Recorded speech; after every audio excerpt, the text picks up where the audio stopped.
Hello दोस्तों, आप सभी का स्वागत है आपके अपने YouTube channel unique science classes में। आज के जो हमारा वीडियो है दोस्तों, वो कक्षा 12 के चैप्टर सॉल्यूशन चैप्टर के राउल्ट के नियम पर बेस्ड है। आज इस वीडियो में दोस्तों हम लोग राउल्ट के नियम पर डिस्कस करेंगे। तो आइए समझते हैं राउल्ट का नियम क्या होता है और उसके मैथमेटिकल कॉन्सेप्ट पर भी डिस्कस करेंगे। तो सबसे पहले यहाँ पर सीखेंगे राउल्ट का नियम क्या होता है। यहाँ पर लिखा हुआ है दोस्तों, आइए समझते हैं। राउल्ट राउल्ट लॉ, राउल्ट का नियम। राउल्ट के नियम के अनुसार यदि किसी वाष्पशील यदि किसी वाष्पशील विलायक में कोई अवाष्पशील किसी वाष्पशील जो वाष्पित होने वाला विलायक हो, उसमें कोई अवाष्पशील जो ना वाष्पित होने वाला हो, अवाष्पशील विलेय घोला जाए तो विलयन के वाष्प दाब में आपेक्षिक अवनमन मतलब उसमें जो कमी हो, आपेक्षिक अवनमन विलयन में उपस्थित अवाष्पशील विलेय के मोल प्रभाज के बराबर होता है। यही दोस्तों क्या है, राउल्ट का नियम है। आइए राउल्ट के नियम का कुछ मैथमेटिकल कॉन्सेप्ट सीखते हैं। जैसे विलेय का मोल प्रभाज बराबर होता है दोस्तों, विलेय के मोल प्रभाज को काई से रिप्रेजेंट करते हैं। किससे? काई बी से। तो विलेय का मोल प्रभाज काई बी बराबर हो जाएगा P0 माइनस पी एस अपान हो जाएगा P0 और बराबर मोल प्रभाज बराबर आप लोग जानते हैं, मोल प्रभाज बराबर होता है। अभी इससे पिछले वीडियो में मैंने आप लोग को मोल अंश या मोल प्रभाज के बारे में बताया है। आप लोग पिछला वीडियो जरूर देखें। तो आइए यहाँ पर ये टॉपिक है तो समझ लेते हैं कि मोल प्रभाज क्या होता है। तो मोल प्रभाज वह होता है दोस्तों जो किसी विलयन में उपस्थित एक घटक के मोलों की संख्या और विलेय और विलायक के कुल मोलों की संख्या के अनुपात को मोल प्रभाज कहते हैं। तो एक विलेय के एक घटक के मोलों की संख्या n1 मान लेते हैं। n1 अपान क्या हो जाएगा, n1 प्लस n2 हो जाएगा। और इसको हम लिख सकते हैं, और आप जानते हैं n1 विलेय के मोलों की संख्या है और n2 क्या है, विलायक के मोलों की संख्या। विलेय के मोलों की संख्या बराबर होता है दोस्तों विलेय का भार बटा विलेय का अणुभार। तो विलेय के भार को हम यहाँ पर W1 से लिख सकते हैं और विलेय का भार और विलेय के अणुभार को M1 से लिख देंगे। ये हो गया n1 बराबर, ऐसा समझें, n1 बराबर W1 अपान M1 और n2 बराबर W2 अपान M2। इस मान को इसमें पुट करेंगे तो यहाँ से हो जाएगा n1 की जगह पर ये लिख दिया और यहाँ से हो जाएगा W1 अपान M1 प्लस W2 अपान क्या हो जाएगा, M2 हो जाएगा। यही दोस्तों क्या है, राउल्ट के नियम का मैथमेटिकल समीकरण है। राउल्ट के नियम का ये क्या है, मैथमेटिकल समीकरण है। मैथमेटिकल समीकरण। आइए दोस्तों यहाँ पर समझ लेते हैं कि काई बी क्या है। काई बी है, तो यहाँ पर दोस्तों जो काई बी है वो है विलेय का मोल प्रभाज। विलेय का मोल प्रभाज है। और यहाँ पर जो P0 है, P0 शुद्ध विलायक का ये है शुद्ध विलायक का वाष्प दाब। P0 क्या है दोस्तों, शुद्ध विलायक का वाष्प दाब। और जो यहाँ पर PS है, PS है विलयन का वाष्प दाब। विलयन का वाष्प दाब। PS क्या है, विलयन का वाष्प दाब। और n1 है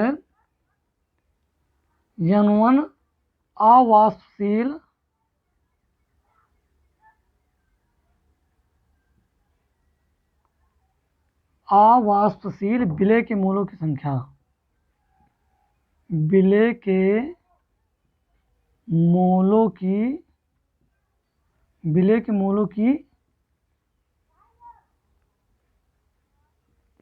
मोलों की क्या है? संख्या है। विलय के मोल आवासीय विलय के मोलों की संख्या।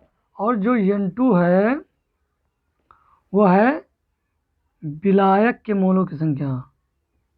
विलायक के मोलों की संख्या। और यहाँ पर दोस्तों जो W1 व W2 है, W1 व W2 क्रमशः W1 और वह W2 जो है वो क्रमशः विलय व विलायक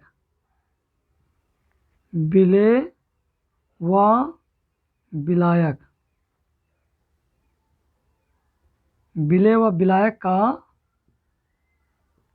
भार है। W1 व W2 का है विलय व विलायक का भार है। और दोस्तों यहाँ जो M1 व M2 है, M1 व M2 बराबर क्रमशः विलय व विलायक का अणुभार है। क्या है? अणु भार है। आई होप फ्रेंड कि आपको समझ में आया होगा।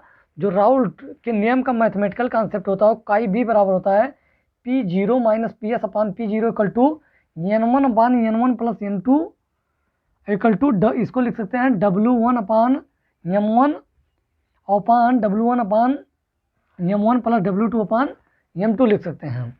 तो आई होप फ्रेंड कि आपको ये समझ में आया होगा। स्क्रीनशॉट आप ले सकते हैं। अब आइए समझते हैं तनु विलयन के लिए राउल्ट का नियम। इसको मिटा रहे हैं तब तक। तनु विलयन के लिए राउल्ट का नियम।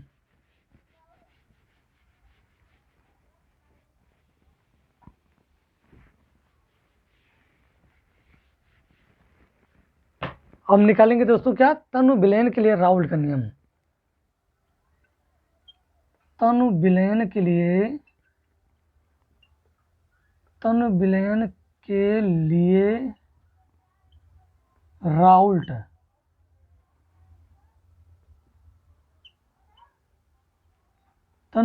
लिए राउल्ट का नियम।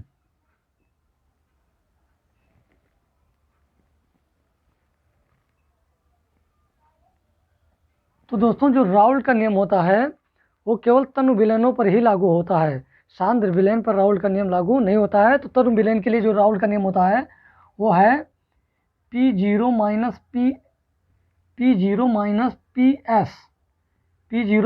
PS upon P0 equal to होता है N1 upon N1 plus N2 मोल प्रभाज के बराबर होता है। तो यहाँ पर दोस्तों जो N1 अपान N2 लिखा हुआ है, मैंने बताया जो राउल्ट का नियम होता है तनु विलयन के लिए लागू होता है। तो जो विलय और विलायक होते हैं उसमें जो विलय की संख्या होती है वो विलायक की तुलना में क्या होती है? बहुत कम होती है। जो N1 होता है वो N2 की तुलना में क्या होता है?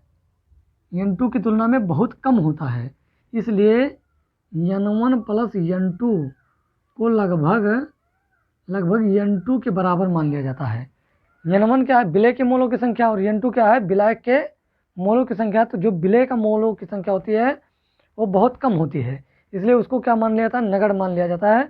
तो यहाँ से N1 और प्लस N2 को लगभग N2 के बराबर मान लिया जाता है। तो यहाँ से हो जाएगा N1 और N2 की जगह पर क्या लिख सकते हैं? हम N2 लिख सकते हैं।